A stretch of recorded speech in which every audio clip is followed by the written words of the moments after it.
Ladies and gentlemen, welcome to the third and final Rifts Coalition Manhunters segment. Now, in this segment, we're going to look at the rest of the Manhunter O.C.C.s, some other O.C.C.s in this book, and some psionics that are introduced in this book and can only be gotten by Manhunters or former Manhunters who've gone through the training and somehow escaped Coalition control. Is that likely? No. Is it possible? Sure. Depends on your game master.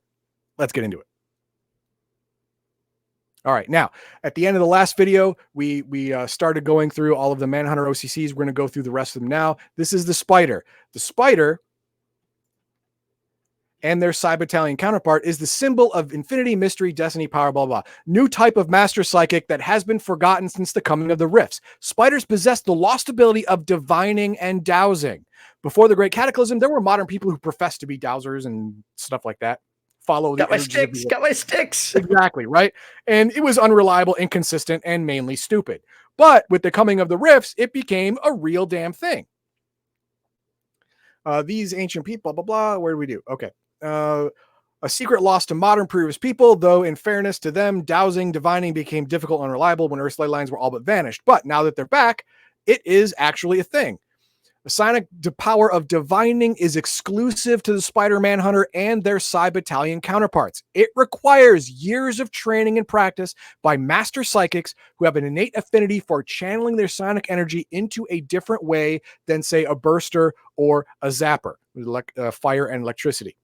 They do not channel energy in the same way as practitioners of magic and cannot cast spells. Instead, they draw and channel the energy to locate and read it and to use its power to receive psychic insight. Well, let's see. They can locate lines of earth energy, focus on specific type of energy, and seek uses for the following: Y-shaped stick, L-shaped, all the normal stuff that you see on TV, the little L-shaped sticks where it comes together. You found water, stuff like that. You just take two coat hangers, you get the metal the same length, bend them, hoogada boogada. It's magical. You walk out in your backyard and you found water.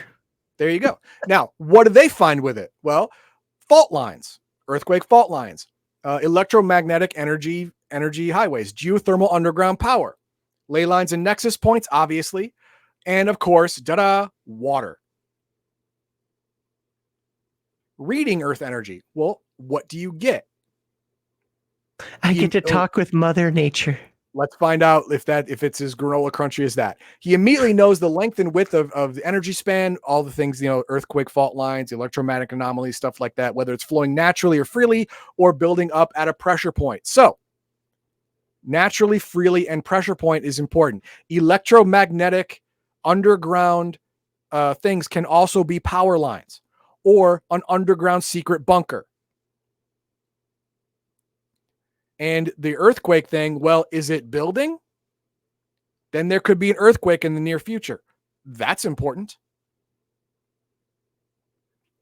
Let's see what else we got. Their abilities. The human chameleon, incorruptible, manhunting, and poker face. That's their spy training. Everyone has that. What else do they have? They have skill packages: assassin, combat, communications, manhunting, or spycraft. Spider O.C.C. bonuses are awesome, but we have the psionic abilities: awareness of an immediate pending natural disaster. If it's going to happen within the next 96 hours, the Spider is going to know it. Wow. Awareness at locating along energy stream. Historically, dowsers have claimed to be able to sense and locate underground mineral deposits, ancient ruins, treasure, and objects in the ground. This is not the case with the Spider-Man. Yeah, they detect, track, locate, and channel earth energy, not objects. So what can they do? Locate underground conduits, locate greater beings, elementals, alien intelligence. If you're searching for a vampire intelligence, take a spider with you. You'll find it. Take two coat hangers with you. And a spider. Locate specific people. Locate a lost possession belonging to the psychic. Locate a lost possessions belonging to another person or enemy that's with you. Limited ability to sense the supernatural. Premonitions. Channel earth energy for additional psionic power. Depending on the type of energy the spider is located and wants to channel, he can manifest additional related psionic powers, including one or more super psionic abilities as described below, at half the usual ISP cost, because the other half is coming from the earth. Now, what are they? They are electromagnetic highway streams of energy, You get 1d6 plus 20 bonus ISP available every hour, and you get the powers Electrokinesis, Psychic Body Field, Psychic Omniscience, See the Invisible, Sense Dimensional Anomaly. Geothermal energy, you get Impervious to Fire, Object Read, Pyrokinesis, Resist Fatigue, and Sense Time. Seismic, you get Bioregeneration, Super, Telekinesis, Super, Telekinetic Acceleration Attack. That's a new power. I'm going to get into that. That's nuts. Telekinetic Leap and Telekinetic Punch. Magic energies at ley lines. Bioregeneration Super, Read Dimensional Portal, Sense Dimensional Anomaly, Underground Water, stuff like that. You get it. Depending on the earth energy that they are tapping into, they get these free powers. And they get additional psionic powers, just like all psionics do. Clairvoyance, Death Trance, Ectoplasm, they get these specific ones and more, either physical or sensitive, at levels 3, 5, 7, 9, 11, and 13. Now, what about the Viper? The Healer, Interrogator, and Torturer. Now, here's the thing. Healer is secondary. Being able to heal someone, how to heal someone is important if you are an interrogator. Number one, you have to keep them alive long enough to feel more pain and get more. You have to keep them alive long enough to answer your questions, and you have to know what hurts in order to torture somebody. Their weak spots. You have to know the human body. So that's what they do. These are the black site administrators right here. These are the guys that in any movie where a super spy has been captured and brought before, it's always the skinny old crazy guy. Yeah, skinny old crazy guy with sunken eyes, with a white coat on, with or without blood on it, depending. Rolls out a whole bunch of stainless steel tools. That's this guy right here. That's this guy. He gets all these powers, but he also gets special equipment, specialists in healing, torture, interrogation, and that's about it. Yeah. You get Mind Wipe, Mind Bond, Mind Bolt, Induce Dream Nightmare, Hypnotic Suggestion, Forget, Earworm, which is like a really painful sonic suggestion, and all the anti-demon powers. Oh, Psychosomatic Disease. You give yourself, you tell him he has a disease and then he has it. It's called that hypochondria. Well, yeah, induced hypochondria. Yeah, that's what it is. I can make it go away. All you have to do is tell me where Billy is. That's it. It's great. Then we have the Wolf. This is the Psi Slayer. The individual may operate as a lone wolf, but even then, he's working for a greater cause, protection of his pack. Most loyal, blah, blah. All CS Manhunters are trained assassins and skilled warriors. However, the wolf is arguably the deadliest. They are akin to the murderous master psychics known as Psi Slayers. Psi Slayers are said to be as deadly as the notorious Sunaj, and so is the Wolf Manhunter. Psychic candidates for this position, the wolf, are recruited at an early age and heavily trained. Though they exhibit antisocial and dangerous psychological traits, they are programmed to control their base urges and how to work as members of a team. Think about it.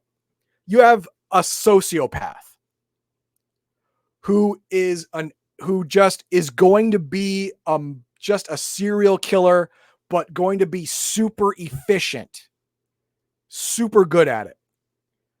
You can kill him, you can imprison him, or you can indoctrinate him to do it only for you. Sounds like a lot of work. It is, but it's also a lot of payoff. Because you can aim him like a tactical bomb at somebody, and that person's going to die. Special abilities, all the spy stuff I was talking about. And bonus O.C.C. skills for exorcism, for tracking, for intelligence. Skill packages are Assassin Combat, Demon Manhunter, and Manhunting Normal. Demon Hunting Advanced Training. O.C.C. bonuses, blah, blah, blah. Where's the standard equipment, blah, blah, blah. Here we go. Special Psionics. PPE for sustenance. Just like a Psi Stalker, they can drink PPE for food. Spirit Slayer Blades. Anti-demon super psionic ability. Self-handled melee weapon. What happens? At first level, the wolf can manifest 1 or 2 blades of psychic energy reminiscent of a Psi sword, but completely different, completely different, not completely different, just marginally different, called Spirit Slayer blades. Very few other psychics are able to summon this unique energy, and none of it can manifest if for only 10 ISP that this guy can, 30 for everyone else. It does 5d6 mega damage against demons, plus the Spirit Slayer inflicts penalties upon those it strikes. What are those penalties? I forget, and I can't find it here. Oh, see the complete description under Anti-Demon Supersonics later in this book, page 145. We're going to get that at the end of this video. Okay. Demon Death Strike inflicts 5d6 hit point damage to vampires and other demonic SDC supernatural beings, and does SDC hit point damage in SDC dimensions where mega damage does not exist, or no damage against good supernatural beings, creatures of magic, or mortals. So this one's vampires weird. Have hit points? Yes, vampires only have hit points. They have no SDC or MDC. It's just hit points. But all damage is converted to hit points for them. Locate and track mark subject. This is their hunting ability. You mark someone, you can track them wherever they go. Sleepwalk. That doesn't sound great. Let's read it. The wolf is able to place one person per level of the psychic experience into a light trance, either through eye contact or telepathic communication. The victim of this hypnotic suggestion, psionic power, must be drowsy, tired, or exhausted, bored, or already asleep, and fail to make a save. What does it do? While in this state, it takes a very loud noise, violent physical jostling, or glass or 2 of water splash in the face for the summoning individual to be awakened. If you're already asleep, you can keep them asleep. Move them via sleepwalk. All the same conditions apply. Number 1, except instead of letting the person sleep where he is, the psychic gently pulls the sleeper onto his feet and nudges him and walks him to where he wants him to go.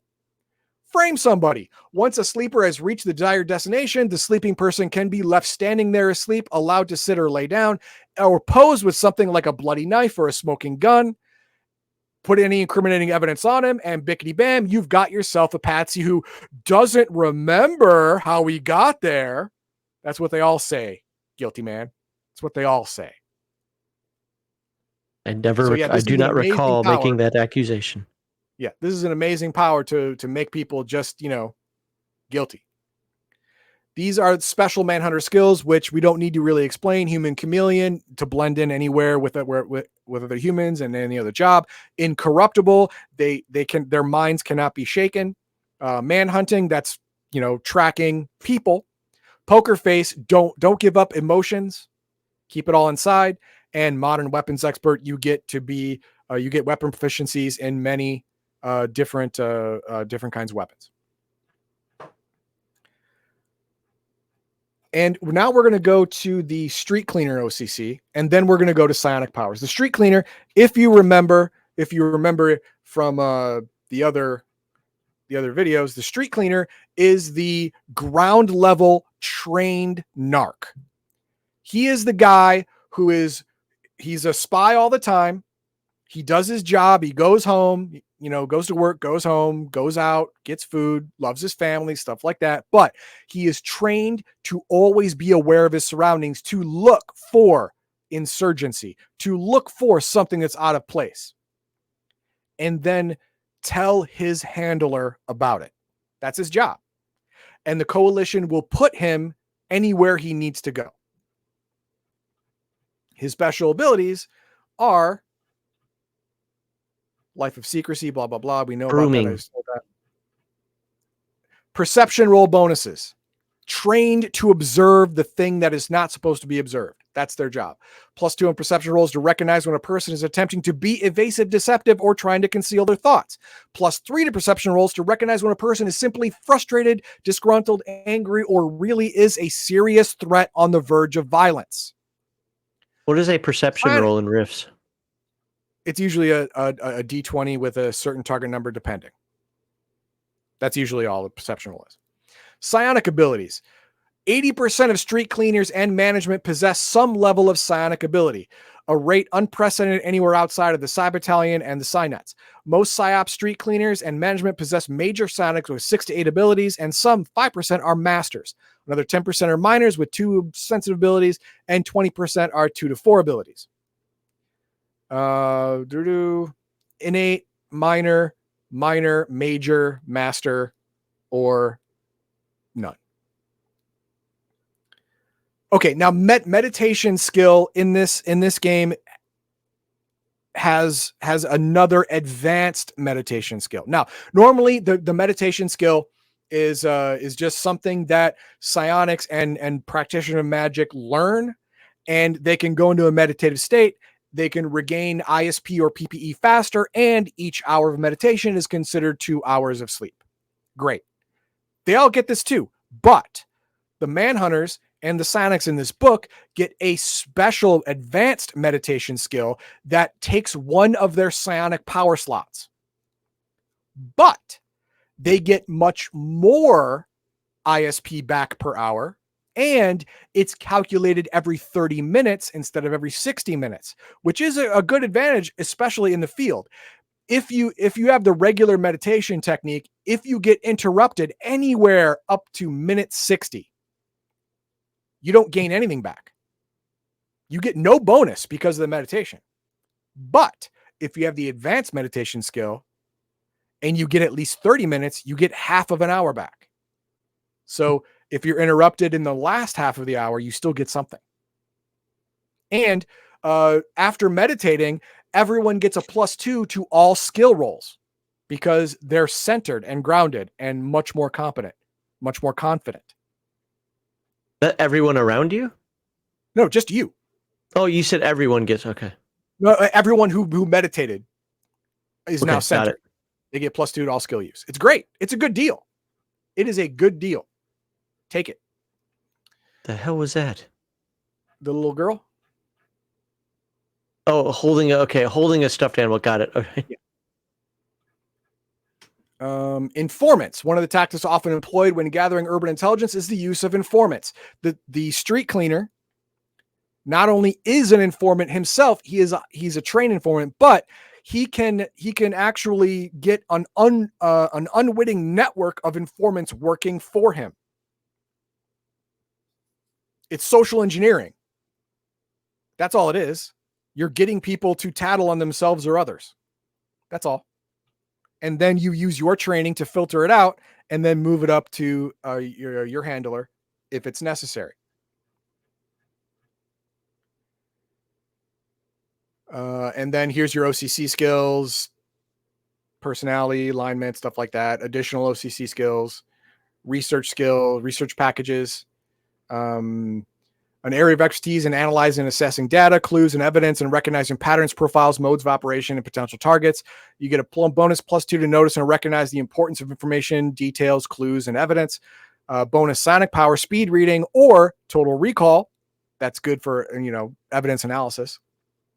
Undercover skill package. This is more of a I'm specializing my street cleaner. Does my street cleaner gather evidence and sort through it at a better rate, or do I go undercover and gather evidence as more of a spy than not?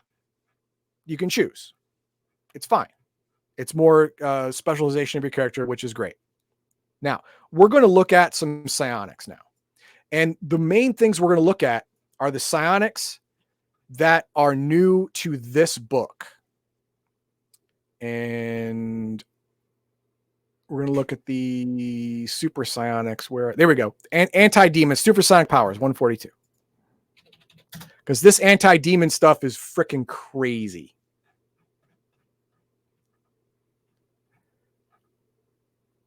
Anti-demon, deviant, good impulse. This is actually funny. What? This power, you implant a thought in an evil supernatural being's head that he wants to do a good thing. Do you send it as in, no, you really want to be good, or do you twist it so he thinks he's doing something evil, but ultimately did something good for you? It's worse than that. He thinks that this thought of doing a good act was his idea. Okay. It makes him doubt himself. If the evil supernatural creature does not act on this good thought, there's minuses for the next couple of rounds because of the internal conflict that is now happening. Because for most evil supernatural creatures, having a good thought of spare this, mercy, help this woman or help this child is such an aberrant thought, is such a surprise that it creates chaos momentarily in their brains. Prevent teleportation. Oh, this vampire intelligence is going to get away by dimensional teleporting? No, you're not. This supernatural creature, this dragon, is going to get away from our forces by teleporting? No, you're not. Excellent power. Exorcism purge. This is exorcism on crack. This can actually exorcise many lower level demons or possessing entities at once. It's crazy. Disrupt bioregeneration. That stupid vampire keeps getting up. No, he doesn't. Now he stays down. At least long enough to chop off his head. Fear the righteous. A form of empathic transmission that is able to influence demonic supernatural beings. Only affects demonic supernatural beings, not creatures of magic like dragons or fairies. Lesser demonic beings are filled with fear. 60% chance they just run away, abandoning their leader or master, and even under the threat of death or terrible punishment, they just go. Even if they stay, they're at -3 attacks per round, -4 in all perception rolls, -3 on initiative, -2 in all combat maneuvers, and -4 to save versus future horror factor for the duration of this whole thing. Even greater demons and demon lords and dark gods can be affected by this. Usually, demon lords and gods are immune to puny mortal psionics. Not this one. What's the name of, you covered it. What's the name of the source book or dimension book that, Wormwood. There we go. Let's take these guys to Wormwood. Yeah. It's crazy. Flames of Rage. You can fill demonic beings with rage. Why would that be a good thing? Why would that be a smart idea ever? Well, if there's no enemies, guess who they're going to fight? Each other. Ha! Awesome.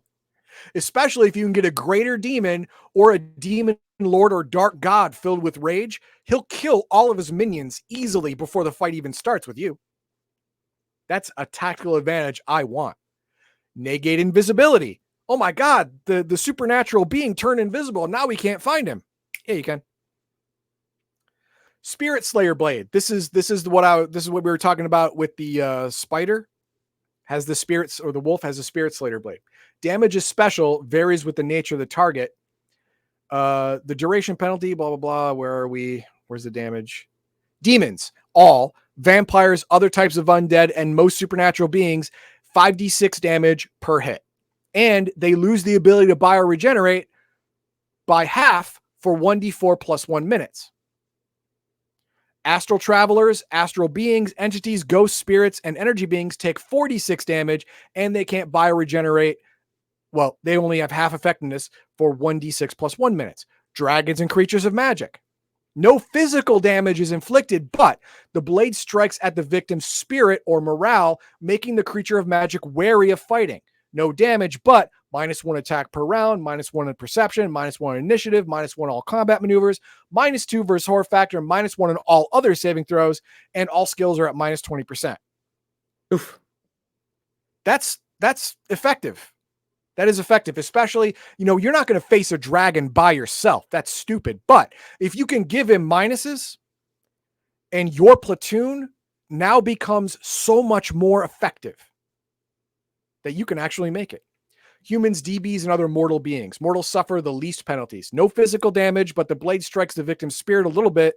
Not as much as dragons or creatures of magic, but you get minuses as well to fight. Kind of like killing your morale. Killing the morale. Facial recognition loss. This is, again, part of the spy game. You do this to somebody, and they won't remember what you look like. They won't remember what anyone looks like. It's crazy. Forget. I was never here. Who was never here? Induced nightmare. Psychic stun. That's a good one. Phantom thought. Put a thought in someone's head that didn't happen. Or didn't think of. Yeah. Vertigo and dizziness. Telepathic chaos attack. This is a malevolent variation of the open third eye, which I'm going to talk about in a second, used to harass and debilitate the victims. Causes the victim to temporarily possess uncontrolled telepathic abilities. This is telepathy on crack and uncontrollable. Everyone thinking all around you is dumped into your head all at once. This is debilitating, especially for a non-psychic character. Absolutely debilitating. Trying to sort through all that information, yeah. Oh, just separating your thoughts from the din cannot be done. There's a comic, of course, because all these now have comics in them. A long comic, a big comic. Jesus, dude. Seriously? Who's a good boy? All the rest of it Who's a good dog boy? Oh, there we go. Oh, here's the corgi dog boy. Okay, this is where yeah, dog boy. I don't like anthropomorphic animals. You wanna talk about dog boys in this stupid picture? You can do it all you want. It's not for me. Sorry, man. I'm the opposite on that one. He is the opposite on that one, but buy the book. No, I don't think they need to be covered. What else do we have? Interesting. Can you? There's one psychic power that got mentioned that I didn't see listed either. Oh, there might be listed. I'm looking for the telekinetic acceleration attack. That's what I'm looking for. Where is it?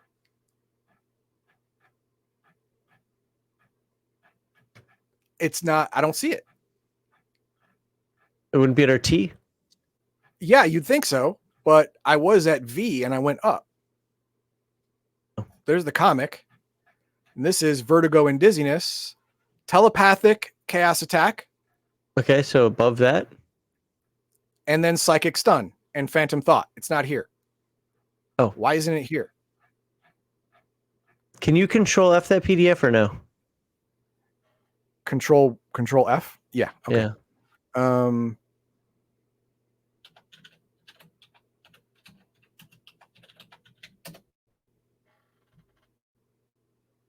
Oh, Beat Magnet says it's not new in this book. That's why it's not there. Well, if it's listed here, it should be listed in the section. Apparently, so there's no excuse. It's apparently in Scyscape.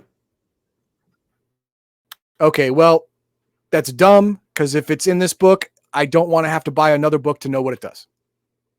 That's stupid. Said that before about was it Dinosaur Swamp too? So yeah, there's an ability or a psychic power called Call to Life that is apparently a minor psionic that's overpowered. Oh right, yeah. Call to Life. This is the Carol Ann ability. That's what I call it. If anyone has seen the original Poltergeist, there is the little midget woman who calls to Carol Ann. Don't go into the light, Carol Ann. Don't go into the light. This is you're calling the spirit back to its body to come back to life. It has to be done within 15 minutes of the person dying. And if their body was messed up, it's still going to be messed up. So if they were blown in half, they're going to wake up for half a second and then die again. So, heal the damage first, or at least sew them up or something. And you can psychically call them back to life. This is resurrection without magic. And it's cool and everything, but in my game, if you use it, you have to call to Carol Ann.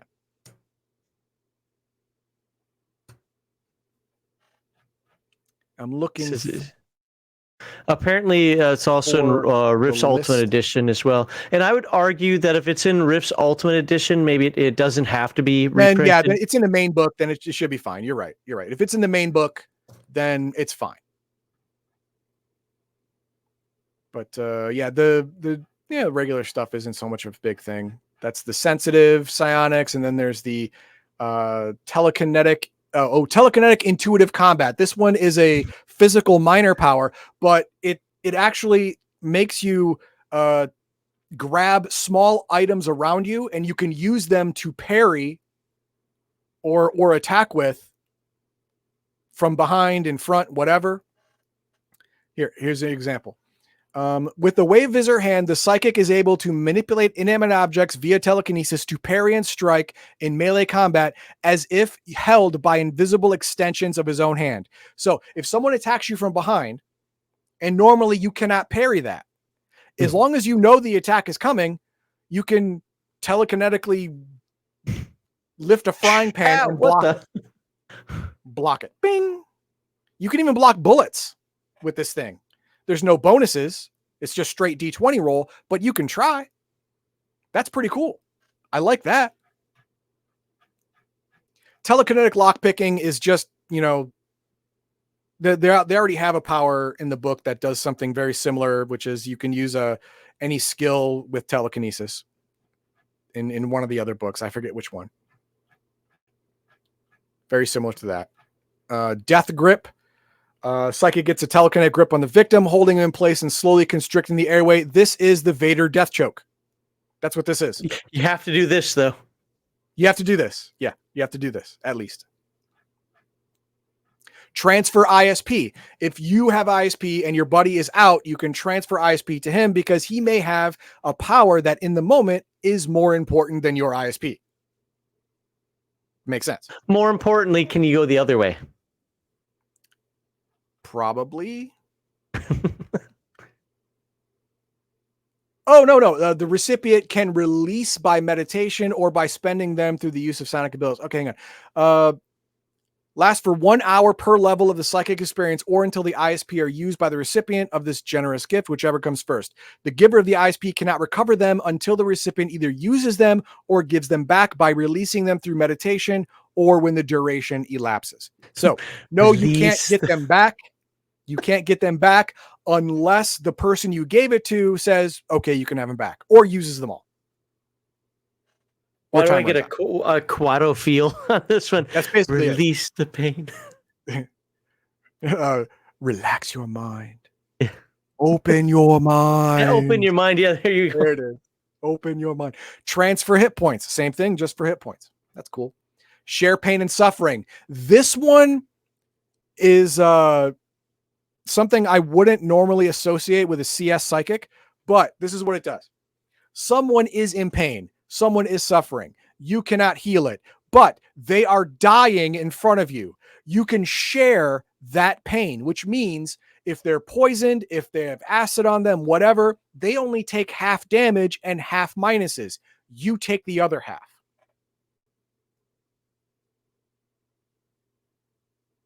Is that something you want to do? Probably not. Doesn't sound fun, but sometimes isn't that? Sometimes things like this are necessary.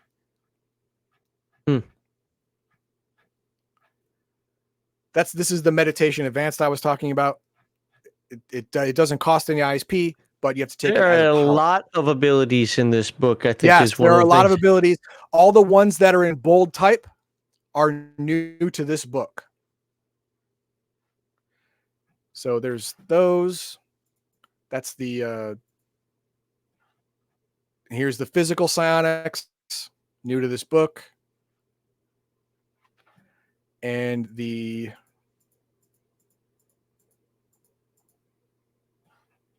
sensitive psionics, new to this book. There's a lot of them. And then the super psionics, new to this book, which is the anti-demon one is just crazy. Because all of the superpowers that make demons unkillable, their regeneration, their teleportation, their invisibility, all the stuff that makes them get away and come back. The Manhunter can go, no. So only the Coalition has these powers? Yes. The Coalition specifically train their people to be able to do this. See, all the anti-demon obviously is... They do summon a demon and say, there you go, have at it? I don't know how the training's done. It doesn't get into specifics, but they got it do now. OJT here. If you don't lose your soul, you're welcome to level 1. You win. Yeah, you don't lose your soul, you win. But that is the Coalition Manhunters. This book, as long as you have an open mind when reading it, you can see both sides. You can see how it is an evil black ops organization that may or may not care about the well-being of the citizens. And on the other side, you can actually see proof that there's so many measures and safeguards put in the way of these hyper powerful assassins that them going out of control and actually hurting citizens for no reason is so difficult as to be considered nearly impossible. That kind of safeguards on power are not normally found in an evil organization. So you can see it both ways. All right, what do we have for any kind of chat? At least start a couple. Sure, they're bad on 20th century Earth, but we don't have demon empires bent on throwing humans into soul forges. CS are heroes. Yeah, all of Mexico right now is not all of it, but a lot of Mexico right now is controlled by drug warlords. A lot, and they're bad enough, but they're just folk. In Rifts, a lot of Mexico is controlled by vampires. They're not folk. No. Yeah, you got to bring something more to the table. And the whole all vamps matter thing? No. Yeah, there's no such thing. Yeah, Hermione Granger would be murdered in Rifts. Anyone who's seen the movies or read the books understands. I don't know the reference, so. John Birch says the Manhunters program works because people believe true or believe it's true or not. The psychics would read their minds and know if they're knowingly making false report, and that they would disappear themselves. So okay, if you levels of control is the thing. The Karen network, the concerned citizen, the Karen network, no one bothers reading their minds. Yeah, no one bothers that. They go to the dead drop, they drop the information, and then the handler decides whether it's credible or not, and then it's kicked up for actual research. Now, at that stage, they could send a street cleaner to the possible offender to get psychic readings on them as part of the research. Definitely. And then if it's found to be credible, then the handler will kick it up to an administrator who will dish it out to the right enforcement organization for that problem. Again, levels of control and safeguards, not found in a lot of evil demonic organizations. Or the real world. Or the real world in a lot of places, yeah. Always like Sonic psychic powers in games when done right. Palladium, to me, is the only game that has, in my experience, actually done it right. Yes. Many other games that have psionics in them, psionics feels like a tacked on magical variant. Or lazy. That's my big deal with it. The magic user has to do all this work to get the powers and so forth, and the psychic just goes, right. And it's like, it's easy mode. Yeah. To be fair, Palladium does that to some degree as well, but their power balance better. Magic is stronger than psychic powers. Yes. That's bottom line, absolute truth. Yes, you have to cast, you have to wave your hands, you have to sing some Latin, but when you cast a fireball, people are gonna feel it. If you're a psychic, sure, you can boom, get off and attack real quick, but it's a pew attack, not a boom attack. Unless you're a demon. Yeah, then it's different. All right, that's all I starred there. Oops. Mashed the wrong thing. Oops, so there we go. All right, that's Coalition Manhunters. There's so much more in that book. I know you could have covered. Yeah. You know, maybe we go back to it. Want a second helping of this book, that can easily be done. But I think I went over all of the main points to make it to where you can decide whether you want to read the book or not. Okay, let's explain something out there. This was an overview. What we do in segment 1, the deep dives, that's a read through. We're not going to read every Palladium book out there. That's for dang sure. I think as an overview, this has probably inspired you to say, I want this book. I need this book in my collection, or say, you know what? This isn't one I necessarily need for my collection. That's what an overview is supposed to do. We don't have to dive into every little crazy nuance that's in that book. So I think get the book, enjoy it, learn all the things that Heathen Dog didn't talk about. Yep. And of course, like, subscribe, and share.